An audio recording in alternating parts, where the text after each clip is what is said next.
Chapter 4. My Self-Cure. Although I should prefer to avoid the first personal pronoun in this book, it is not possible to do so in the circumstances if I am to carry conviction.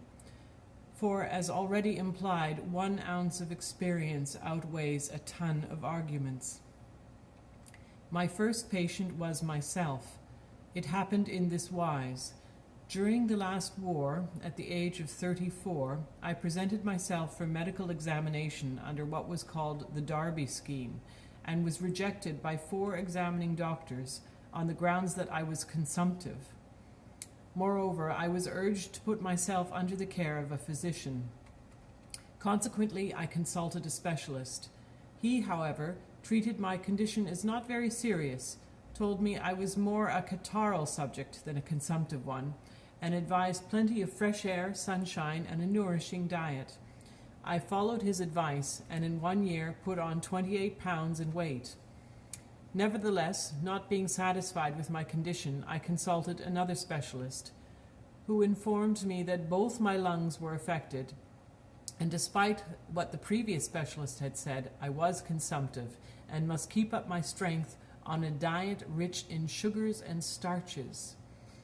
Finally, diabetes set in, and I was placed on an entirely new and drastic regime, which consisted of fasting on 6 half-pints a day of cold water, sipped, during 4 days of every week, whilst on the 5th and 2 following days I was permitted a, quote, snack which only served to whet my appetite. The closing quote isn't here, so pardon my pause. Perhaps, quote, snack, unquote, was what was meant. A snack which only served to whet my appetite, not to mention the fact that I was enjoined to chew every morsel of it to such a degree that it only produced a very sore mouth, aching teeth, swollen gums, and a swollen tongue. In addition to these discomforts, I was inflicted with insomnia, frayed nerves, and a great irritability of temper. The regime was continued for 16 weeks without a break, and although it resulted in the disappearance of my cough and catarrhal conditions, and also of painful sciatica from which I had suffered, nonetheless the cure seemed more unpleasant to me than the disease. The final upshot was that after 2 years of this treatment, I lost faith in doctors and began a series of ventures on my own, although much against their advice. I will not prolong the story by giving all the details. Suffice it to say, there came a moment when, feeling very weak and ill, I recalled the text in Proverbs 5, which runs, quote, "Drink waters out of thine own cistern," unquote. A text which, in its turn, reminded me of the case of a young girl whose father gave her her own urine to drink when she was suffering from diphtheria, with the result that he cured her in 3 days. Other cases also came to mind. Jaundice was one, which had been cured by the same means. Nor was this all. I remembered the doctor's answer to my question when some few years previously I had asked him how he could tell from my urine that my lungs and pancreas were diseased and wasting.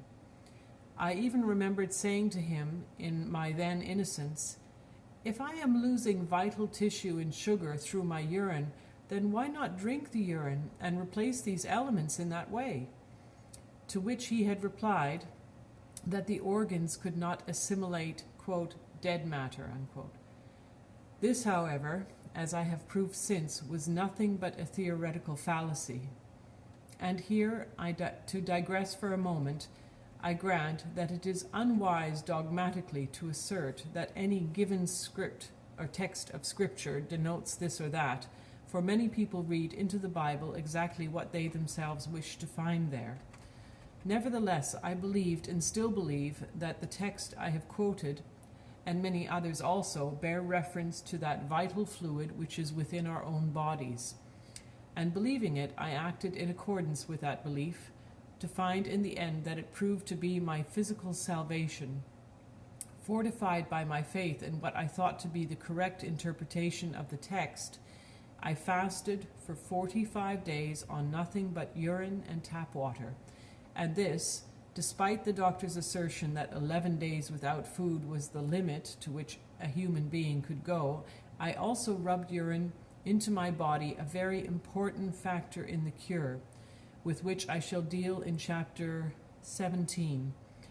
I finally broke my fast on raw beef, and though it gave me no discomfort beyond a ravenous hunger, I nonetheless ate cautiously for a time and continued to drink my own urine, noticing that its changes in temperature, quantity, taste, etc.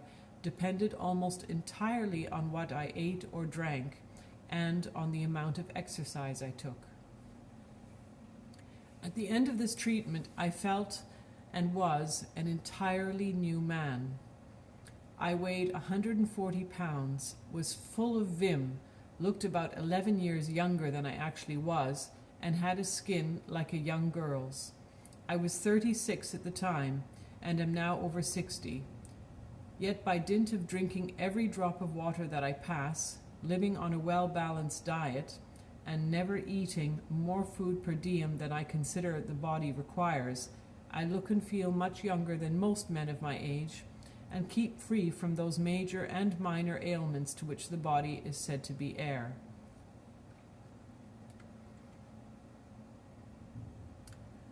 Having now related the essential details of my self-cure and all that contributed to its continuance, I will merely add that in 1918, being convinced that knowledge must not be selfishly hidden under a bushel, but should be shared with one's fellows, I began to advise and supervise the fasting of others on the same lines.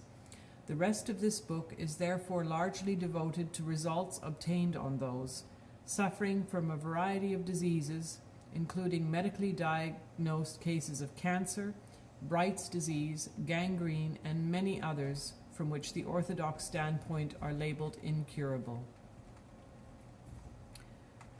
That's the end of chapter 4. There was a footnote after his self-cure. He said by living on a well-balanced diet, to see chapter 17. So in chapter 17 there we can expect some information on what he considered a well-balanced diet.